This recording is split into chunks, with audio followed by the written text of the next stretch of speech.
అందరికీ శుభవార్త. ప్రతి ఆదివారం 10,000 మంది ఒక చోట చేరి దేవుణ్ణి ఆరాధిస్తున్న జీవం గల దేవుని సంఘం. స్వస్థత, విడుదల, అభిషేకం పొందాలనుకుంటున్నారా? దురాత్మ శక్తుల నుంచి విడుదల కావాలా? ఆర్థిక ఇబ్బందుల నుంచి విడుదల కావాలా? సంతానలేమితో బాధపడుతున్నారా? కుటుంబ సంక్షేమం కొరకు ప్రత్యేక ప్రార్థనలు కోరుకుంటున్నారా? శాంతి లేక ఆత్మహత్య చేసుకోవాలనుకుంటున్నారా? నిజమైన ఖచ్చితమైన వాక్యం చేత బలపడాలని ఆశిస్తున్నట్టయితే రండి. క్రైస్ట్ టెంపుల్ మీ కొరకే. ప్రతి ఆదివారం 4 ఆరాధనలు జరుగుతున్నాయి. మొదటి ఆరాధన ఉదయం 6 గంటలకు, రెండవ ఆరాధన ఉదయం 8 గంటలకు, మూడవ ఆరాధన ఉదయం 10 గంటలకు, నాల్గవ ఆరాధన సాయంత్రం 6:30 జరుగును. స్థలం Christ temple, Mary Stella indoor stadium, Pantakaluva road, NTR circle, Vijayawada. ముఖ్య ప్రసంగికులు ప్రపంచ వ్యాప్తంగా వాక్యమునందించి కోట్లాది మందికి దీవెనకరముగా ఉన్న మన దైవజనులు రెవరెండ్ డాక్టర్ పాల్ ఇమాన్యుయల్ గారు మరియు నిస్సీ పాల్ గారు శక్తివంతమైన సందేశాలను అందించి ప్రతి ఒక్కరి కొరకు ప్రత్యేక ప్రార్థనలు చేయుదురు. హృదయాలను హత్తుకునే అద్భుతమైన స్తుతి ఆరాధన సాక్ష్యాలు, ప్రతి విశ్వాసిపై ప్రత్యేక శ్రద్ధ, గృహ దర్శనాలు, ఇంకా మరెన్నో. ప్రతి ఆరాధనలో 1000 మంది ప్రజలు పాల్గొంటూ ఆత్మీయముగా బలపడుచున్నారు. నీ ప్రేమే చూపకపోతే నేనేమైపోదును, నీ కృపయే లేకపోతే నాకు ఊపిరి లేదయ్యా.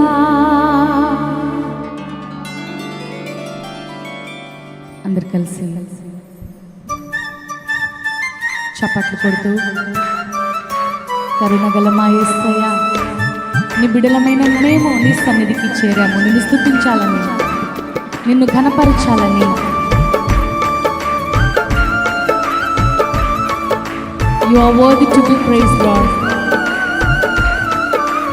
నీవే మహిమకు పాత్రుడవు.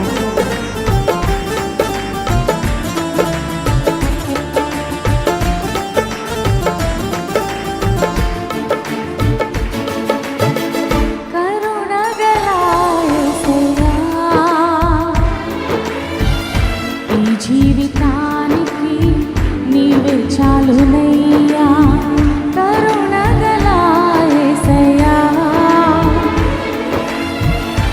ఈ జీవితానికి నీవే చాలునయ్యా, నీ ప్రేమే చూపకపోతే నేనేమైపోదునో, నీ కృపయే లేకపోతే నాకు ఊపిరి లేదయ్యా.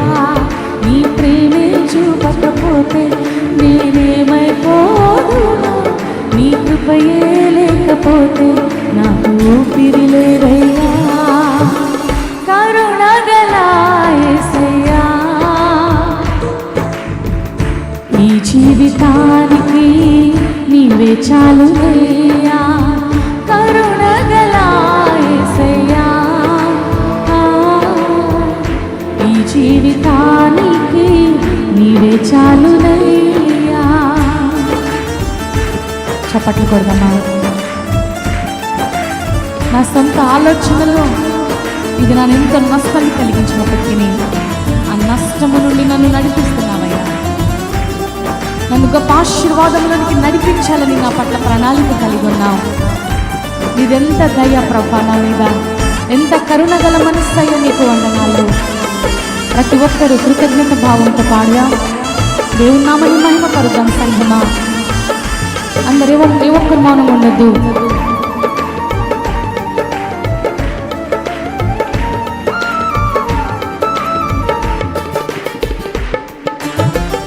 నా సొంత ఆలోచనలే కలిగించెను నష్టము, నీకు కలిగిన ఆలోచనలే నాకు లాభమాయెను. అవునయ్యా, నా సొంత ఆలోచనలే కలిగించెను నష్టము, నీకు కలిగిన ఆలోచనలే నాకు లాభమాయెను. ఆలోచనకర్త, ఆలోచనకర్త, నీ ఆలోచనయే నాకు క్షేమమయ్యా. ఆలోచనకర్త, ఆలోచనకర్త, నీ ఆలోచనయే నాకు క్షేమమయ్యా. నీ ఆలోచనయే నాకు క్షేమమయ్యా. నీ ప్రేమే చూపకపోతే నేనేమైపోదునో, నీ కృపయే లేకపోతే నాకు ఊపిరి లేదయ్యా. నీ ప్రేమే చూపకపోతే నేనేమైపోదునో, యేసయ్యా నాకు ఊపిరి లేదయ్యా. కరుణగల యేసయ్యా, ఈ జీవితానికి నీవే చాలువయ్యా. కరుణగల యేసయ్యా, ఈ జీవితానికి నీవే చాలువయ్యా. అవునయ్యా, నిన్ను నేను విడిచిన నన్ను విడవలేదు నీ దయా. విడిచిపెట్టలేను నా జీవితంలో ఉన్నా, నన్ను నీ బిడ్డగా హత్తుకుంటున్నా. నీ ప్రేమ ద్వారా నన్ను క్షమించి నడిపిస్తున్నా. అలాగని అయినా నీ కాయాస్తకరంగానే ఉండలేనయ్యా. నా జీవితాన్ని నీ సన్నిధిలో పూర్తిగా అప్పగించుకుంటున్నాను. నీకు మాదిరి అయిన బిడ్డగా నేను జీవించాలని ఆశపడుతున్నానయ్యా. Have mercy upon me, Lord.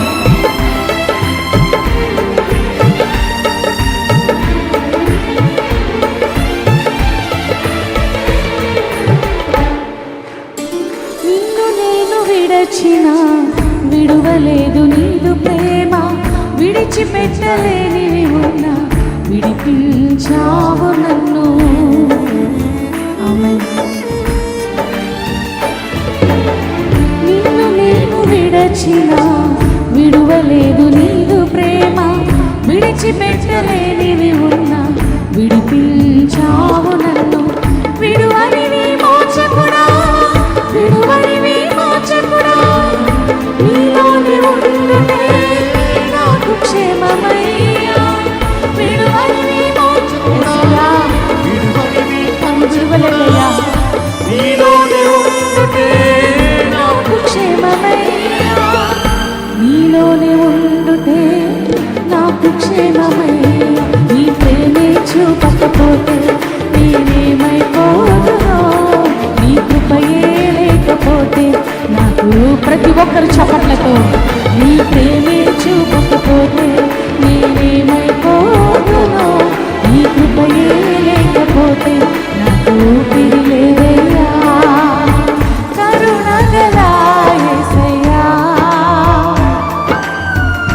ఈ జీవితానికి నీవే చాలునయ్యా. కరుణగల యేసయ్యా, ఈ జీవితానికి నీవే చాలునయ్యా. నీ ప్రేమే చూపకపోతే నేనేమైపోదునో, నీ కృపయే లేకపోతే నాకు ఊపిరి లేదయ్యా. నీ ప్రేమే చూపకపోతే నేనేమైపోదునో.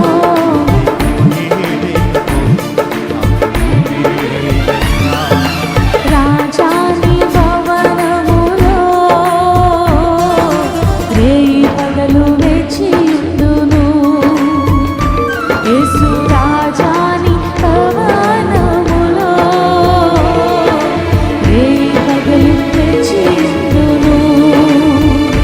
నిన్నే స్తుతించి ఆరాధింతును. నా చింతను మరచెదను. యేసయ్యా స్తుతించి ఆరాధింతును. నా చింతను మరచె. చేతులు పైకెత్తి ప్రతి ఒక్కరూ ఆరాధనా, ఆరాధనా, అబ్బా తండ్రి నీకేనయ్యా. యేసయ్యా ఆరాధనా, ఆరాధనా,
వేళలో వేచియుందును, నిన్నే స్తుతించి ఆరాధింతును, నా చింతను మరచెదను, నిన్నే స్తుతించి ఆరాధింతును, నా చింతను మరచెదను. ఆరాధనా ఆరాధనా అబ్బా తండ్రి నీకేనయ్యా. Yes, Lord. ఆరాధనా ఆరాధనా అబ్బా తండ్రి నీకేనయ్యా నీకేనయ్యా యేసు నీకేనయ్యా యేసు నీకేనయ్యా మా ఆరాధనా ఆరాధనా అబ్బా తండ్రి నీకేనయ్యా.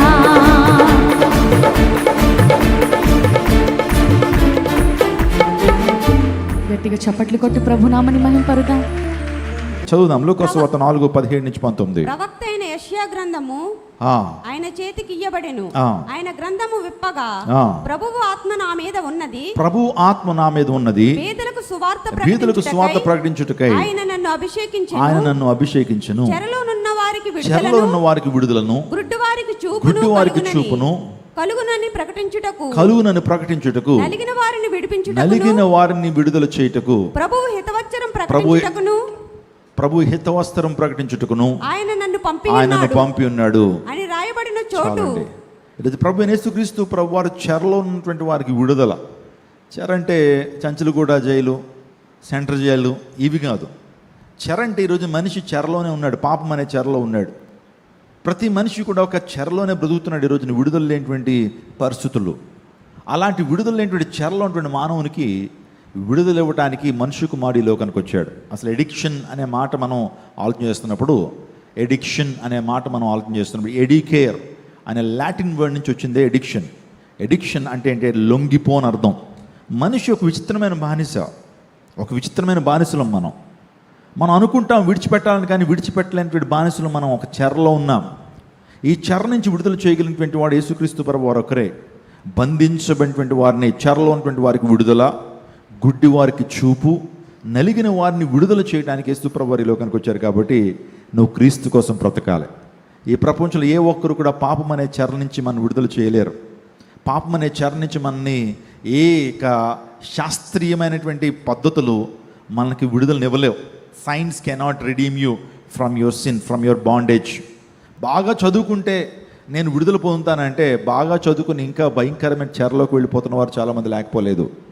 ఈ రోజున మనం ప్రపంచవ్యాప్తంగా మనం చూస్తున్నప్పుడు అనేక వ్యసనాలకి బానిస అయిపోతున్నటువంటి ఈ తరుణాల్లో ప్రభు యేసుక్రీస్తు ప్రభువు వారు మాత్రమే నీ యొక్క భయంకరమైన చెర నుంచి విడుదల చేయగలడు. కాబట్టి ఆయన కోసం నువ్వు బతకొచ్చు, ఆయన కోసం నువ్వు జీవించవచ్చు. ఆ తర్వాత ఇంకొక మాట నేను చెప్తున్నాను, అదేంటంటే నరకం నుండి మానవుని రక్షించే మార్గం చూపలేకపోయింది ఈ లోకం. నరకం నుంచి ఏ విధంగా విడుదల పొందాలో, పాపానికి వచ్చేటువంటి జీతం ఏంటి? మరణం. The wages of sin is death. అంటే మరణం అంటే శారీరక మరణం అని చెప్పట్లేదు, కానీ అక్కడ ఆత్మీయ మరణం. ఈ ప్రపంచంలో ఏ మనిషి కూడా, ఏ స్వామీజీ, ఏ బాబా కూడా నిన్ను పాపక్షమాపణలో నడిపించలేడు, పాపక్షమాపణ నీకు ఇవ్వలేడు. యేసుక్రీస్తు ప్రభువారు ఒక్కడే మన నిత్య నరకాగ్ని గురించి నడిపించడానికి ఈ లోకానికి వచ్చారు. ఆయన నీకు నాకు పాపక్షమాపణ ఇవ్వగలడు. ప్రైజ్ గాడ్, హల్లెలూయా. ఆ పాపక్షమాపణ ఇవ్వటం కొరకు ఆయన శిలువలో యాగం చేశారు, ఆయన శిలువలో ప్రాణత్యాగం చేశారు, తన అమూల్యమైన రక్తాన్ని మన కోసం కార్చారు, తన ప్రాణాన్ని మన కోసం అర్పించారు అని అంటే ఆయన మనకు పాపక్షమాపణ ఇవ్వడం కొరకు ఆయనకు ప్రత్యేకమైనటువంటి యాగం చేశారు. ఆయన ఈ లోకానికి వచ్చి పరిశుద్ధమైన నిష్కలంకమైన రక్తాన్ని మన కోసం కార్చారు. ప్రజాపతిర్దేమాత్మానాం వ్యజ్ఞానాం యజ్ఞప్రాయకృతువ. ప్రజాపతి అనేటువంటి వాడు పొడం యొక్క పాపభారాన్ని మోసేటువంటి దేవుడు. ఈ లోకానికి ఆయన వచ్చి తన అమూల్యమైన నిష్కలంకమైన రక్తాన్ని కార్చాలి. ఆ రక్తంలో ప్రాణం ఉంటుంది కదా, ప్రాణం మన కొరకు ఆయన అర్పించినప్పుడు మనిషికి ఆ పరిశుద్ధ రక్తాన్ని ఎప్పుడైతే విశ్వాసం ఉంచుతాడో, యేసు ప్రభు వారు నా పాపాల నిమిత్తము, నా పాపక్షమాపణ నిమిత్తము ఆయన పరమను విడిచి లోకానికి వచ్చారు. ఆ రక్తంలో విశ్వాసం ఉంచితే నేను రక్షించబడతాను, విశ్వాసం నీకుంటే చాలు, నువ్వు రక్షించబడతావు. ఆ కార్యం చేసింది ప్రపంచంలో ఎవరిని ఆలోచన చేస్తే యేసుక్రీస్తు ప్రభు వారు ఒక్కరే. మీలో చాలామంది అనొచ్చు, మన భారతదేశంలో చాలామంది ఫ్రీడమ్ ఫైటర్స్ మన భారతదేశ స్వాతంత్రం కొరకు ప్రాణాలు అర్పించారు కదండి. ఒక భగత్ సింగ్ కావచ్చు, ఒక గాంధీజీ కావచ్చు, అల్లూరి సీతారామరాజు, ఇలాంటి వారందరూ ప్రాణత్యాగాలు చేశారు కదా. మరి వాళ్ళకి యేసుక్రీస్తు ప్రభువుకు ఉన్నటువంటి తేడా ఏంటి అని మీకు ఆ యొక్క ప్రశ్న మీకు రావచ్చు. ఈ రోజున ఏ స్వాతంత్ర సమరయోధుడైనా, ఏ మనిషి అయినా సరే కొంతమంది కొరకే, ఒక జనాంగం కొరకు, ఒక దేశం కొరకు, ఒక రాష్ట్రం కొరకు, ఒక తెగ కొరకు మాత్రమే ప్రాణాలు అర్పిస్తారేమో, కానీ జగద్రక్షకుని యేసుక్రీస్తు ప్రభువారు ప్రపంచంలో ప్రతి మానవుని కొరకు తన రక్తాన్ని, తన ప్రాణాన్ని అర్పించారు. గట్టిగా చప్పలు కొడుతూ దేవుని మహిమపరచండి. చాలామంది అంటారు యేసు ప్రభువారు ప్రాణాలు అర్పించారంటారు. అవును, చాలామంది ప్రాణాలు అర్పించారు కదా, కానీ అర్పించిన వారికి యేసుక్రీస్తు ప్రభువారికి వ్యత్యాసం ఉంది. ప్రభుని యేసుక్రీస్తు ప్రభు ఈ లోకంలో పుట్టిన ప్రతి ఒక్కరి కొరకు, జీవిస్తున్న ప్రతి ఒక్కరి కొరకు, జీవించబోతున్నటువంటి ప్రతి ఒక్కరి కొరకు ఆల్రెడీ తన యొక్క ప్రాణాన్ని అర్పించారు. That is the main difference between Jesus and some other people around the globe. నా ప్రియదేవుచునాగమా, లోకం చేయనిది యేసయ్యే చేశారు, లోకం చెప్పనది యేసుక్రీస్తు ప్రభు మాత్రమే చెప్పారు. నేనే మార్గమును, సత్యమును, జీవమును. I'm the way, the truth and the life. మీరు యోహాను సువార్త 14:6 చదివితే ఈ మాట అందరికీ బై హార్ట్ రావాలి. నేనే మార్గమును, సత్యమును, జీవమును. నా ద్వారా తప్ప ఏ ఒక్కరు కూడా స్వర్గానికి వెళ్ళలేరు. I'm the bridge, I'm the way. నేను ఒక వంతెన లాంటి వాడిని. ఎక్కడికి తెలుసా చెప్పండి? ఎక్కడికి? పరలోక రాజ్యానికి. ఈరోజున అంతరిక్షానికి మనం వెళ్ళాలంటే ఏదో బ్రిడ్జ్ తీసుకోవాలి. ఏదో నాసా దగ్గరికి వెళ్ళి నేను అంతరిక్షానికి వెళ్ళాలనుకుంటున్నాం, సో నేను స్పేస్ స్టేషన్కి వెళ్ళాలనుకుంటున్నానంటే నీ దగ్గర కొన్ని ₹1,00,00,000 తీసుకుని ఒక ర్యాకెట్ ఇచ్చి నేను పంపిస్తాడు. లేకపోతే ఒక స్పేస్ క్రాఫ్ట్ అంటారు. ఏమంటారు? స్పేస్ క్రాఫ్ట్ అంటారు. సో దాని ద్వారా పంపిస్తారు. అది బ్రిడ్జ్ అనమాట. నేను ఎక్కడ తీసుకెళ్తుంది అది చెప్పండి? స్పేస్లోకి తీసుకెళ్తుంది. ఇది నిన్ను స్వర్గానికి తీసుకుని వెళ్ళాలి అంటే, నిన్ను వైకుంఠానికి, పరలోక రాజ్యానికి తీసుకుని వెళ్ళాలి అంటే యేసు ఒక్కరే మార్గము, యేసు ఒక్కరే వంతెన. ఆమేన్. No other way, no other way. ఈ ప్రపంచంలో వేరే మార్గము లేదు. ఒకవేళ ఉంటే నాకు చెప్పండి. Jesus is the one and only way. ఆ విషయాల్లో నో కాంప్రమైజ్. ప్రభు ఒక్కరే మార్గం. ఆయనే ఆ అధికారాన్ని ఆయనే పొంది ఉన్నాడనే విషయాన్ని జ్ఞాపకం చేస్తున్నాను. చూడండి, మొదటిది లోకం చేయనిది యేసయ్య మాత్రమే చేశాడు కనుక మన యేసు ప్రభు కొరకు జీవించాలి, క్రీస్తు కోసం బ్రతకాలి. రెండోదిగా మనం ఆలోచన చేస్తే యేసయ్య ప్రజలందరి కొరకు ఆయన మరణించాడు. చెప్పండి, యేసయ్య మా ప్రజలందరి కోసం మరణించాడు కనుక మనం ప్రభుని ఏం చేయాలి? వెంబడించి. లేఖనాల ప్రకారం క్రీస్తు మన పాపల నిమిత్తం మృతి పొందెను అనే మాట మనం చూస్తున్నాం.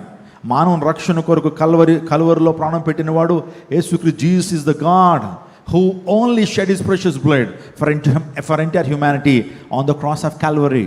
ఆయన కల్వరి గిరి మీద మనందరి పాపం నిమిత్తము ఆయన ఒక్కడి మాత్రమే రక్తం కార్చాడు. ఆ రక్తం పరిశుద్ధమైనటువంటిది. ఇంకా మరొక గుడ్ న్యూస్ చెప్తున్నాను ఏంటంటే, ప్రభువు కోసం ఎందుకు జీవించాలి? What is so special? What's so special in Jesus? ఆయన మరణించడం మాత్రమే కాదు, ఆయన 3 రోజున సజీవుడిగా తిరిగి లేచాడు. ప్రపంచవ్యాప్తంగా యేసుక్రీస్తు ప్రభువారు ఒక్కడే మరణాన్ని తిరిగి జయించాడు. 3 రోజులు తిరిగి లేచాడు. ఆయన ఎవరి వల్ల సాధ్యపడిందా? ఈ ప్రపంచంలో ఎవరి వలన సాధ్యపడిందా? మరణం ముందు అందరూ సాగిలి పడాల్సిందే. మరణం ముందు వచ్చి నిలబడిందంటే దానికి నమస్కరించి తల వంచి దానికి సాగిలి పడాల్సిందే ఏ వ్యక్తి అయినా సరే. కానీ యేసుక్రీస్తు ప్రభు దగ్గర కూడా మరణం వచ్చింది. ఆయన మరణాన్ని తిరిగి జయించాడు, 3 రోజులు తిరిగి లేచాడు. ప్రపంచవ్యాప్తంగా యేసుక్రీస్తు ప్రభు వారి సమాధి, ఆయన సమాధి ఖాళీ సమాధి. మీరు ఎక్కడికన్నా వెళ్ళండి, ఎక్కడికి వెళ్ళినా వెళ్ళండి, అక్కడ నువ్వు సమాధులే చూస్తావు. కానీ యేసుక్రీస్తు ప్రభు వారు ఖాళీ సమాధిని మాత్రం ఇజ్రాయెల్లో మీరు చూస్తారు. సో నేను అనేక సందర్భాల్లో వెళ్ళాను గార్డెన్ టోమ్కి. అక్కడ యేసుక్రీస్తు ప్రభు వారు సజీవుడిగా లేచాడు. మరణము ఆయన బంధించలేకపోయింది. చదువుదాం 1 కొరింథీయులకు రాసిన పత్రిక 15వ అధ్యాయము. 1 కొరింథీయులకు రాసిన పత్రిక 15వ అధ్యాయం 20వ వచనం. 1 కొరింథీయులకు రాసిన పత్రిక 15వ అధ్యాయం 20వ వచనం. ఇప్పుడైతే నిద్రించిన వారిలో ప్రథమ ఫలముగా క్రీస్తు మృతులలో నుండి లేపబడి క్రీస్తు ఉన్నాడు. మృతుల్లో నుండి లేపబడి ఉన్నారు. మనుషుని ద్వారా మరణం వచ్చెను గనుక మనుషుని ద్వారానే మృతుల పునరుత్థానము కలిగెను. ఆదామునందు అందరూ ఎలాగ మృతి పొందుచున్నారో అలాగునే క్రీస్తునందు అందరూ బ్రతికింపబడుదురు. ప్రైజ్ గాడ్, హల్లెలూయా. అంటే ప్రభువైన యేసుక్రీస్తు ప్రభువు తన పునరుత్థాన శక్తిని తన దగ్గరే పెట్టుకోలేదు. He just want to transfer that resurrection power to everybody those who believe in him. ఆయన విశ్వాసం ఉంచిన ప్రతి ఒక్కరికి కూడా ఆ పునరుత్థాన శక్తిని ఇస్తాను వాగ్దానం చేస్తున్నాడు. నా ప్రియదేవుజనాగమ, యేసుక్రీస్తు ప్రభువారు ఆయన కడపటి ఆదాముకి లోకానికి వచ్చి జీవాన్ని ఇవ్వటానికి ఈ లోకానికి వచ్చాడు. ఆయన ఆ జీవము పునరుత్థాన బలము. ఆ పునరుత్థాన బలము ద్వారా మనందరూ కూడా మరణించిన వారం తిరిగి లేపబడబోతున్నాం. ఒకనాడు అందరూ మరణిస్తాం, కానీ గుడ్ న్యూస్ ఏంటంటే మరలా క్రీస్తులో మనందరూ కూడా జీవించబోతున్నాం. జీవ పునరుత్థానాన్ని ప్రభు యేసుక్రీస్తు ప్రభు ద్వారా మనం పొందుకోబోతున్నాం. That's the blessed hope that God has given us. దేవుడు మనకిచ్చినటువంటి శుభప్రదమైన నిరీక్షణ అదే. ఒకనాడు మనం ఈ లోకాన్ని విడిచిపెడతాం. నేను ఒకనాడు ఈ లోకాన్ని విడిచిపెడతాం, మట్టిలోకి వెళ్ళిపోతాను. నేను వింటున్న మీరు ఏదో ఒక రోజు ఈ లోకాన్ని విడిచిపెట్టి వెళ్ళాలి. కానీ ప్రభువైన యేసుక్రీస్తు ప్రభునందు విశ్వాసం ఉంచినటువంటి వారు చనిపోయినా తిరిగి లేస్తారు. జీవ పునరుత్థానంలో వారు ఉంటారు. కాబట్టి యేసయ్య క్రీస్తు కొరకు మనం బ్రతకచ్చు. ప్రైజ్ గాడ్, హల్లెలూయా. క్రీస్తు కోసం మనం జీవించవచ్చు. అపోస్తలుడైన పౌలు చాలా రూఢిగా మాట్లాడుతున్నాడు. నా మట్టుకైతే బ్రతుకుడు క్రీస్తే, చావైతే లాభం. For me to live is Christ but death is gain. చావైతే లాభం, బ్రతుకుడు క్రీస్తే, నేను క్రీస్తు కోసం బ్రతుకుతానని మాట్లాడుతున్నాడు. ఒక మాట నేను చెప్పనివ్వండి. నేను 3 విషయాలు చెప్పాను. క్రీస్తు కోసం ఎందుకు బ్రతకాలి అంటే, ఒకటి, లోకం చేయనిది యేసయ్య చేశాడు కనుక. మీరు ఇంటికి వెళ్ళిన తర్వాత నేను హోంవర్క్ ఇస్తున్నాను. ఇంకా లోకం చేయనటువంటిది యేసుక్రీస్తు ప్రభువారు ఇంకా ఏం చేశారు, అది మీరు ఒక ఎస్ఐగా రాయొచ్చు, ఒక ఆర్టికల్ మీరు రాయొచ్చు. లోకం చాలా విషయాలు చేయలేకపోయింది. మనకు శాంతిని ఇవ్వలేకపోయింది. కలవరం నుంచి మనకు విడుదల ఇవ్వలేకపోయింది. లోకం నిజమైన ఆనందాన్ని మనకి ఇవ్వలేకపోయింది. లోకం మనకి ఇంకా ఇంకా ఇంకా ఇంకా ఏమండి బంధకాల్లో పెట్టేసింది. కానీ ప్రభు ఒక్కడు మాత్రమే మనకు జయాన్ని ఇవ్వగలడు. ప్రభు ఒక్కడు మాత్రమే పాపక్షమాపణ ఇవ్వగలడు. ప్రభు ఒక్కరు మాత్రమే మనకు సమాధానం, శాంతిని ఇవ్వగలిగినటువంటి దేవుడు. ప్రభువైన యేసుక్రీస్తు నామం పేట మీకు అందరికీ శుభాలు తెలియపరుస్తున్నాను. క్రైస్ట్ టెంపుల్ అనే జీవంగల దేవుని సంఘానికి దేవుడు 2 ఎకరాల 16 సెంట్ల భూమిని ఇది అనుగ్రహించారు. సో ఇదే స్థలంలో మహాదేవుని యొక్క గొప్ప మందిరం నిర్మించబడాలని ప్రార్థన చేస్తూ వచ్చాం. దేవుని చిత్తమైతే ప్రత్యేక సమయంలో ఈ యొక్క మందిరాన్ని ప్రారంభించాలని నేను ఆశ పెడుతున్నా. పర్మిషన్స్ ప్రభు అనుగ్రహిస్తా ఉన్నారు. ప్రస్తుతానికి ఈ ప్రాంతం అంతా కూడా చదువు చేసి పనులు ప్రారంభించడం జరిగింది. వెనకాలటువంటి ఆ చిన్న కన్స్ట్రక్షన్ లో కూడా ఒక వాచ్మెన్ ఉంచాలని నేను ఆశ పెడుతున్నాం. దాన్ని ప్రార్థన చేయండి. దేవుని కార్యాలు బహుబలంగా విజయవాడ పట్టణం జరిగించాలని, ఇక విజయవాడ పట్టణాన్ని కేంద్రంగా చేసుకుని ఈ పరిచయ దేవుడు ప్రపంచవ్యాప్తంగా విస్తరింప చేయబడాలని మేము కోరుతా ఉన్నాం. కాబట్టి అనుదిన ప్రార్థనలో జ్ఞాపకం ఉంచుకోండి. ఈ రోజు నుంచి పనులు ప్రారంభించబడతా ఉన్నాయి. దేవుని చిత్తం అయితే సో నెక్స్ట్ ఇయర్ కి నూతన మందిరంలోకి వెళ్ళాలనేటువంటి ఆలోచన, ఆశ మాకుంది. దేవుడు మన ఆశను తీర్చాలని మీ ప్రార్థనలో జ్ఞాపకం చేసుకోవాల్సిందిగా ప్రభు పాటు మనం చేస్తున్నాను. దేవుడు మన విజయవాడిని దీవించును గాక. ఆమేన్, ఆమేన్.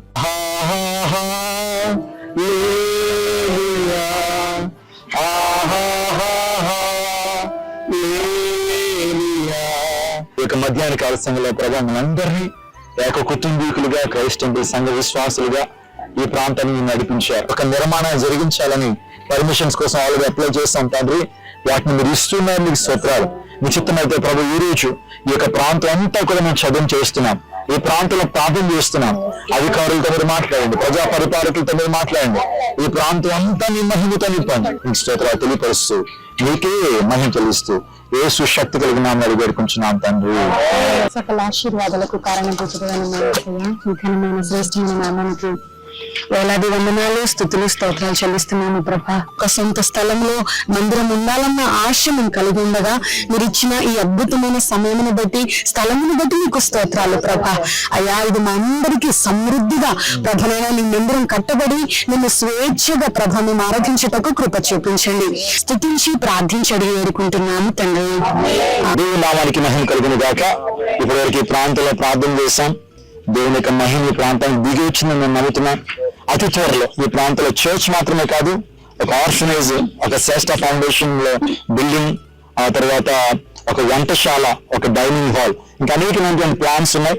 కాబట్టి మీ అందరూ ప్రార్థన చేయండి. మీ అనుదిన ప్రార్థనలో దయచేసి ఈ క్రైస్ట్ టెంపుల్ దాని నిర్మాణం జ్ఞాపకం చేసుకోవాల్సిందిగా ప్రభు ప్రకటన చేస్తున్నాను. ఒకవేళ మీరు ప్రేరేపించినట్లయితే ఈ మందిర నిర్మాణం కొరకు మీ యొక్క విరాళాన్ని ఇవ్వదలిచినటువంటి వారు కింద నెంబర్కి మీరు కాల్ చేయొచ్చు.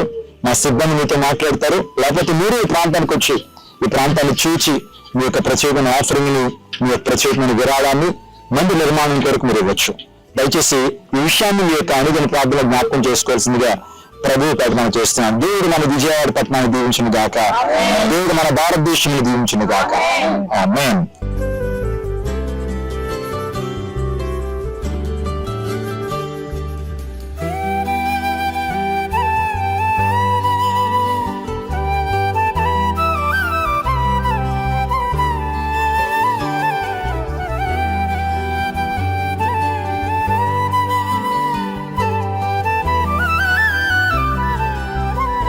అందరికీ శుభవార్త.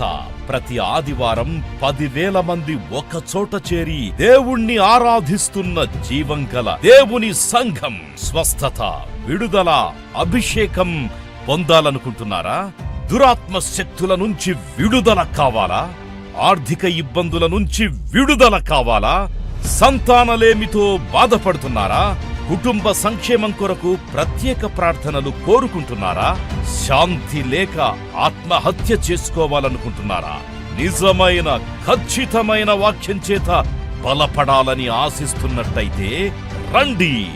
క్రైస్ట్ టెంపుల్ మీ కొరకే.